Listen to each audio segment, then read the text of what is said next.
હું છાયા કંસારા, આપ જોઈ રહ્યા છો જનસાક્ષી ન્યૂઝ। નજર કરીએ આજના મુખ્ય સમાચારો પર।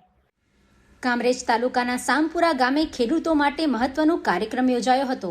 પીએમ કિસાન સન્માન નિધિ યોજના અંતર્ગત ખેડૂતોને 22મા હપ્તાનું વિતરણ કરવામાં આવ્યું।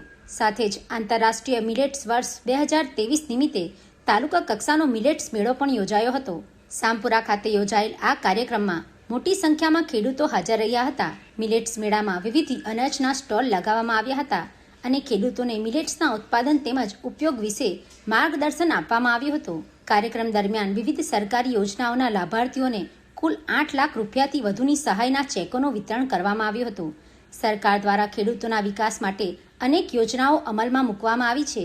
ખેડૂતો વધુમાં વધુ યોજનાઓનો લાભ લે અને મિલેટ્સના પાકનું ઉત્પાદન વધારે અને તેમની આવકમાં વધારો થાય તે અંગે નિષ્ણાંતો દ્વારા માર્ગદર્શન આપવામાં આવ્યું હતું।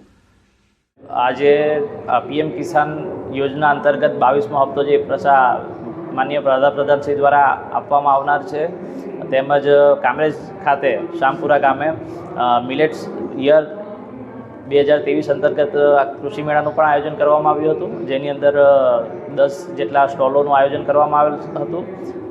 કામરેજ તેમજ આજુબાજુના ખેડૂત ભાઈઓને આ યોજનાનો લાભ માટે લાભાન્વિત કરવા માટે તેમજ મિલેટ્સની માહિતી આપવા માટે તેમજ પ્રાકૃતિક કૃષિની માહિતી આપવા માટેના પ્રાકૃતિક ખેતી કરતા ખેડૂતો તેમજ વૈજ્ઞાનિકશ્રીઓ અને આપણા ખાતરની માહિતી આપવા માટે ઇફકોથી પણ પ્રતિનિધિ પધારેલા હતા। આજરોજ સામપુરા ખાતે મિલેટ્સ મેળા અંતર્ગત અંદાજે 15 જેટલા લાભાર્થીઓ, જેમાં લાઇન ડિપાર્ટમેન્ટના ખેતીવાડી, બાગાયત, પશુપાલન, મિશન મંગલમના લાભાર્થીઓને લાભ આપવામાં ચેકનું વિતરણ કરવામાં આવ્યું છે, જે અંદાજિત 8 લાખ જેટલી રાશિનું વિતરણ કરવામાં આવ્યું છે। આજરોજ જે ઇન્ટરનેશનલ મિલેટ્સ ઉત્સવના ભાગરૂપે સામપુરા મુકામે જે પ્રોગ્રામ રાખ્યો તેનામાં અનેક વિભાગોના લાભાર્થીઓને પેમેન્ટ ઓર્ડરો આપવામાં આવ્યા। ત્યારબાદ એમના આપણે માહિતગાર કર્યા અને અનેક વિભાગોના સ્ટોલો પણ મૂકવામાં આવ્યા હતા।